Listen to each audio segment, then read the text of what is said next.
Welcome students. कल हमने पढ़ा था हमारे हिमालय का प्रादेशिक विभाजन हमने किया था कल। आज जो हमारा विभाजन है वो चलेगा उत्तर के विशाल मैदान का।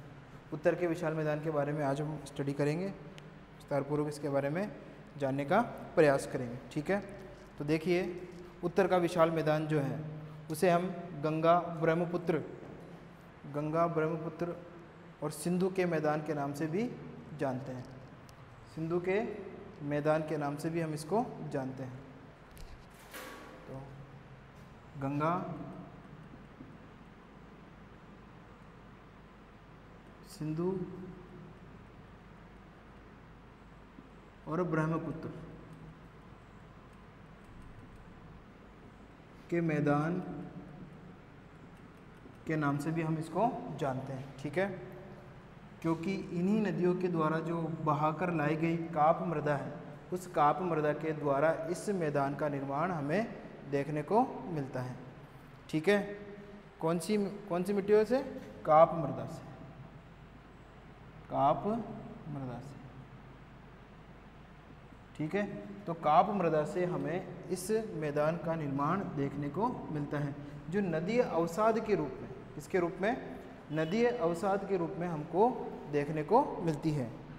कौन से अवसाद के रूप में? नदीय अवसाद के रूप में हमको देखने को मिलती है। ठीक है, तो देखते हैं इसका निर्माण कैसे हुआ। तो निर्माण के बारे में तो हमने बात की। ठीक है, अब जो इसका जो समय काल है, निर्माण होने का जो समय काल है, वो प्लेस्टोसीन काल से लेकर इस मैदान का निर्माण प्लेस्टोसीन काल से लेकर होलोसीन काल तक, होलोसीन काल तक हमको देखने को मिलता है। ठीक है, प्लेस्टोसीन से लेकर होलोसीन तक इसका निर्माण काल हमें देखने को मिलता है हमारी उत्तर के विशाल मैदान में गंगा सिंधु ब्रह्मपुत्र के मैदान के नाम से, जिसे हम सिंधु गंगा ब्रह्मपुत्र का मैदान भी बोलते हैं। ठीक है, ये तो हो गई इसके निर्माण की बात में। ठीक है, और कौन सी मिट्टियों से बना है? तो काप मृदा से ये बना है। विस्तार जो है, इसका जो विस्तार है वो हिमालय पर्वत के समान ही पश्चिम से पूर्व पंजाब से लेकर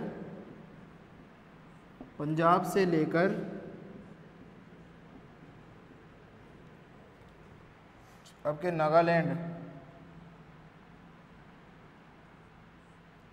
की सीमा तक देखने को मिलता है।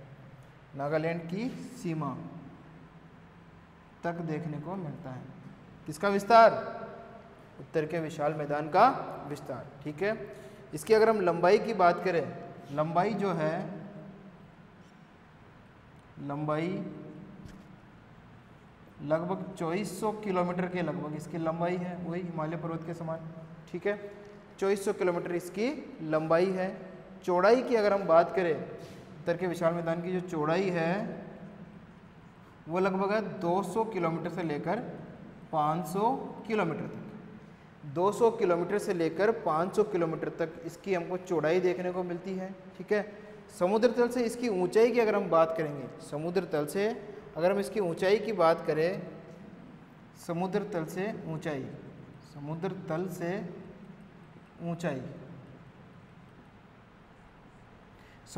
इसकी ऊंचाई है लगभग 250 मीटर। किलोमीटर मत कर देना, मीटर। कितने मीटर है? 250 मीटर। ठीक है, अब हम बात करते हैं कि इस मैदानों में जो जलोढ़ पाए जाते हैं, जलोढ़ मतलब नदी की जलोढ़ की जो गहराई है, जलोढ़ों की गहराई, जलोढ़ मैदानों की गहराई, जलोढ़ की गहराई वो लगभग 3000 मीटर तक भी देखने को मिलती है। कितने मीटर तक? 2000 मीटर तक भी देखने को मिलती है। कितनी देखने को मिलती है? 2000 मीटर। तो 2000 मीटर तक इसकी गहराई हमें देखने को मिलती है। किसकी? उत्तर के विशाल मैदान में जलोढ़ जो है, जलोढ़ मैदान जो है उनकी गहराई हमको देखने को मिलती है। इसकी उत्पत्ति प्लेस्टोसीन काल से लेकर होलोसीन काल तक हमको देखने को मिलती है। ठीक है, विस्तार की बात करें, राज्यों की बात करें तो कौन कौन से राज्य इसमें आते हैं वो देख लेते हैं। हमारे राज्य विस्तार जो है वो देखने को मिलता है पंजाब, यूपी मतलब उत्तर प्रदेश, हरियाणा, पश्चिम बंगाल, झारखंड और बिहार। ये प्रमुख राज्य है जहाँ पे आपको उत्तर के विशाल मैदान का विस्तार देखने को मिलता है। कौन कौन से? पंजाब, यूपी, हरियाणा, पश्चिम बंगाल, झारखंड और बिहार राज्य हमको उत्तर के विशाल मैदान का जो विस्तार है वो देखने को मिलता है यहाँ पे। लेकिन इसमें भी उत्तर प्रदेश की अगर हम बात करें तो उत्तर प्रदेश में उत्तर के विशाल मैदान का 50% भाग उत्तर प्रदेश में देखने को मिलता है, उत्तर प्रदेश में। इसीलिए हरित क्रांति की शुरुआत भी सबसे पहले यहीं पे पश्चिमी उत्तर प्रदेश में हमको देखने को मिलती है, क्योंकि सर्वाधिक काप मृदा या जलोढ़ मृदा जो है वो हमें उत्तर प्रदेश में देखने को मिलती है। उत्तर प्रदेश के अलावा आपका पंजाब, हरियाणा, पश्चिम बंगाल, झारखंड और बिहार राज्य में भी इस मैदान का विस्तार हमें देखने को मिलता है। अगर इस मैदान के ढाल की बात करें, ढाल जो ढाल है इस मैदान का ढाल स्वरूप, मैदान का ढाल स्वरूप की अगर हम बात करें तो उत्तर पूर्व से लेकर इसका जो विस्तार है वो हमें देखने को मिलता है दक्षिण पूर्व की तरफ, दक्षिण पूर्व की तरफ। ठीक है, दक्षिण पूर्व की तरफ हमें इसका विस्तार देखने को मिलता है। उत्तर पूर्व से दक्षिण पूर्व की तरफ इसका जो विस्तार है वो हमें देखने को मिलता है। किसका विस्तार? उत्तर के विशाल मैदान का विस्तार जो है। ठीक है, तो इसका विस्तार हमें देखने को मिलता है। अब हम इसके विभाजन की बात करेंगे। इसको मिटा देता हूँ, मिटाने से पहले एक बार दोबारा से मैं थोड़ा सा इसको रिपीट कर देता हूँ कि उत्तर का जो विशाल मैदान है उसे हम गंगा, सिंधु, गंगा और ब्रह्मपुत्र के मैदान के नाम से भी जानते हैं। साथ ही इसे हम काप मृदा का प्रदेश या जलोढ़ मैदान के नाम से भी इसको जानते हैं, क्योंकि संपूर्ण प्रदेश हिमालय से जो नदियाँ बह के आ रही, गंगा, सिंधु, ब्रह्मपुत्र और उनकी सहायक नदियों के द्वारा लाई गई काप मिट्टी से ही बना है। ठीक है, अवसादों से बना है, काप मृदा से बना है। ठीक है, और इसका जो निर्माण काल है वो प्लीस्टोसीन काल से लेकर होलोसीन काल तक देखने को मिलता है। ये देखिए, ये रहा प्लीस्टोसीन काल से लेकर होलोसीन काल तक हमें इसका निर्माण काल देखने को मिलता है, और वर्तमान में भी इसका निर्माण कार्य चल रहा है होलोसीन में। ठीक है, अब हम बात करते हैं, इसकी जो लंबाई है वो 2400 किलोमीटर है, चौड़ाई है वो 200 से लेकर 500 किलोमीटर है, समुद्र तल से इसकी ऊंचाई है 250 मीटर। कितनी है? 250 मीटर इसकी ऊंचाई है, लंबाई 2400 किलोमीटर, चौड़ाई 200 से 500 किलोमीटर और समुद्र तल से इसकी ऊंचाई 250 मीटर।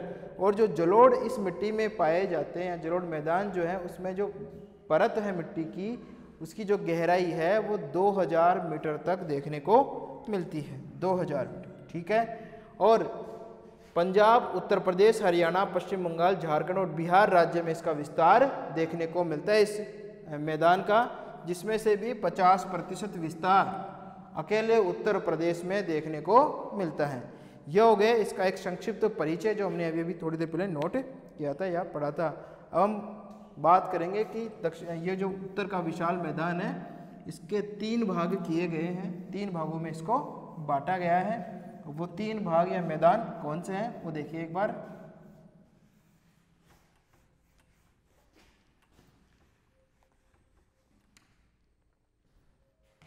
वो 3 भाग आपके हैं।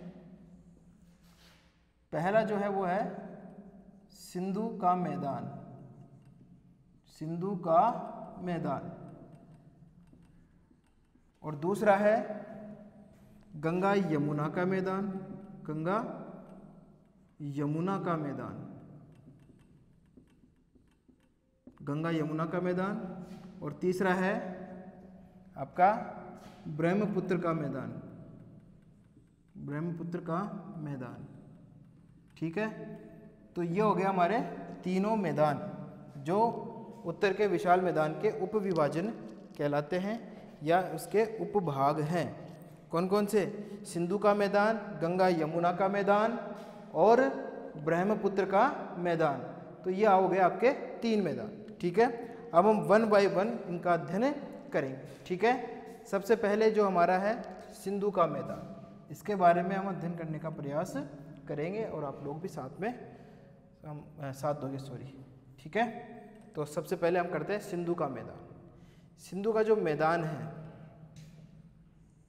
इसके ढाल की बात कर लेते हैं। सबसे पहले इसका जो ढाल है, सिंधु के मैदान का ढाल का विस्तार कैसा है?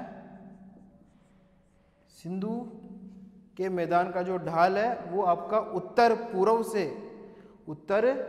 पूर्व से लेकर दक्षिण पश्चिम, उत्तर पूर्व से लेकर दक्षिण पश्चिम देखने को मिलता है। उत्तरी पूर्वी भाग से दक्षिणी पश्चिमी भाग में इसके ढाल का विस्तार हमें देखने को मिलता है। सिंधु का जो मैदान है, सिंधु का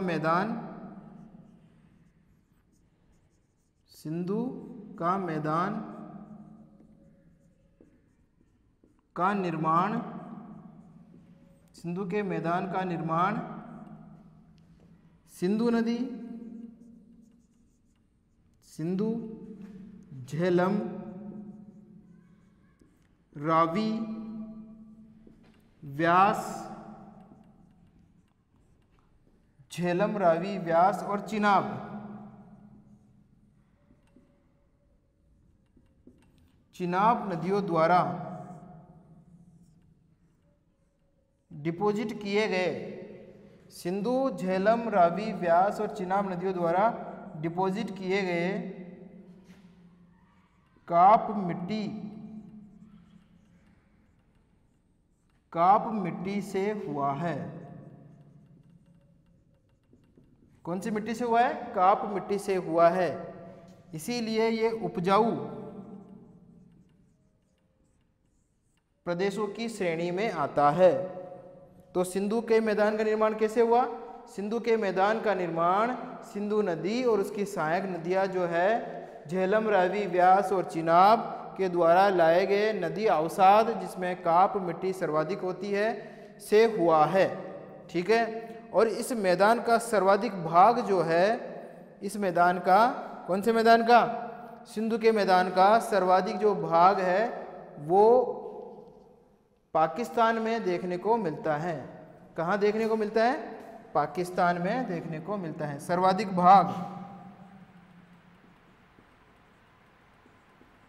भाग पाकिस्तान में देखने को मिलता है। कहाँ देखने को मिलता है?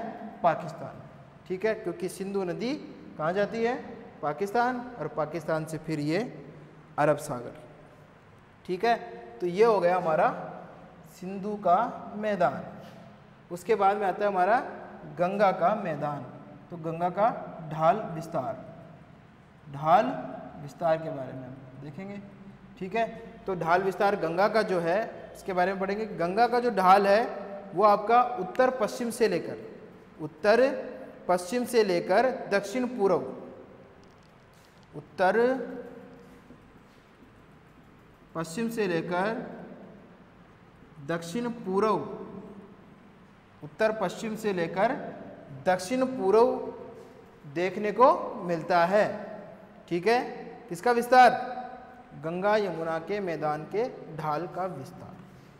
ठीक है, ये हो गया इसके विस्तार, मतलब उत्तर पूर्व से लेकर उत्तर पश्चिम से लेकर दक्षिण पूर्व।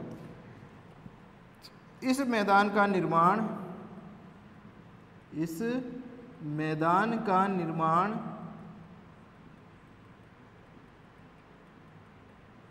गंगा, यमुना और इनकी सहायक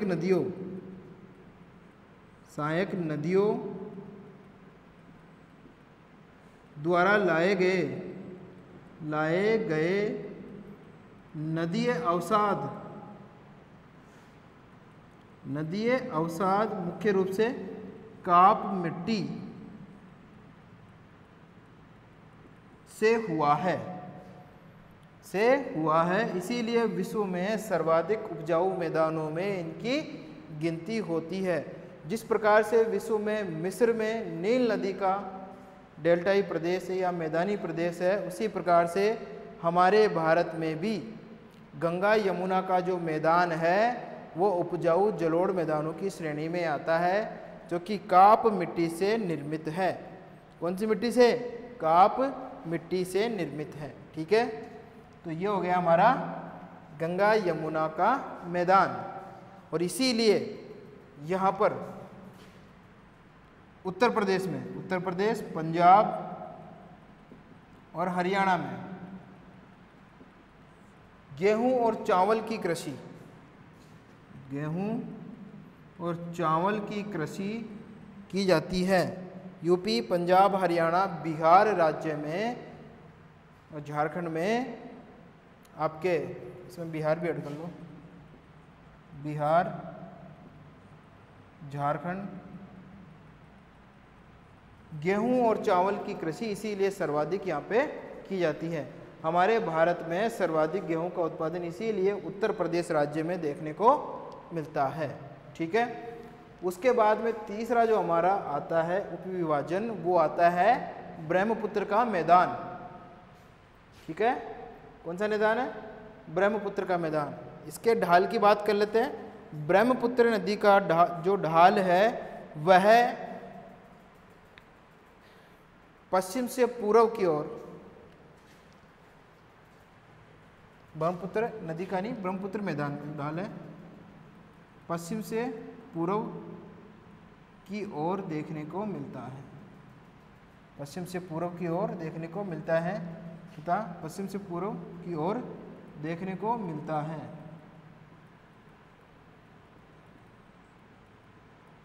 ठीक है, जिसमें जो नदियां हैं, इसकी सहायक नदियां ब्रह्मपुत्र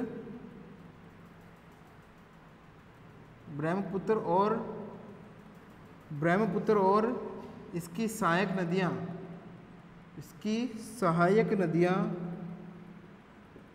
नदियां जैसे दिहांग, देबांग और लोहित अपने साथ नदीय अवसाद बहाकर लेके आती है, जिसमें मुख्य रूप से काप मिट्टी होती है। उससे इस मैदान का निर्माण हुआ है। कौन से मैदान का? ब्रह्मपुत्र नदी के मैदान का। इस मैदान का जो विस्तार है वो आपके असम, पश्चिम बंगाल और बांग्लादेश में देखने को मिलता है। ठीक है, तो ये तीनों जो हमारे उपविभाजन हैं वो हमने पूरे किए। मैं दोबारा से इसके बारे में रिपीट कर रहा हूँ। ठीक है, सिंधु का जो मैदान है वो गंगा यमुना का मैदान, ब्रह्मपुत्र का मैदान, ये तीन उपभाग हमारे उत्तर का जो विशाल मैदान है उसके बनाए गए हैं, बांटे गए हैं।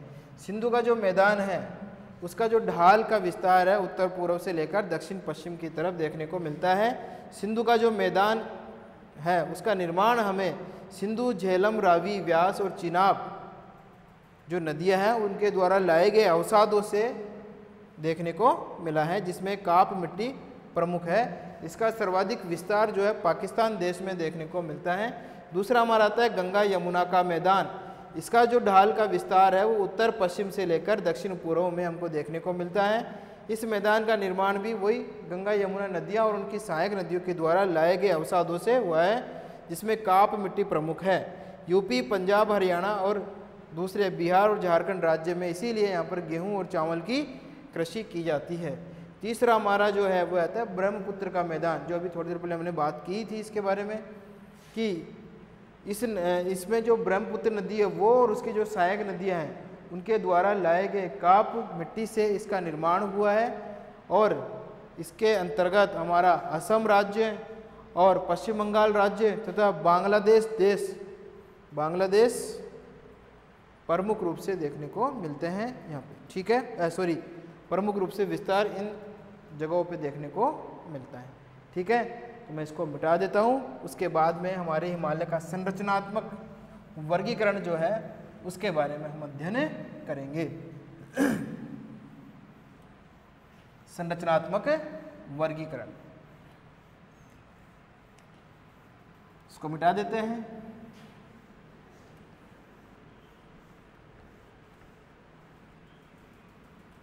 ठीक है, तो ये हमने इसको मिटा दिया और नई हेडिंग डाल लेते हैं हमारी। नई हेडिंग क्या है?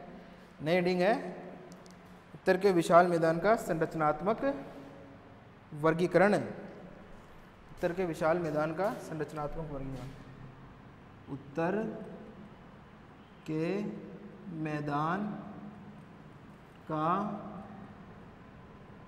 उत्तर के मैदान का संरचनात्मक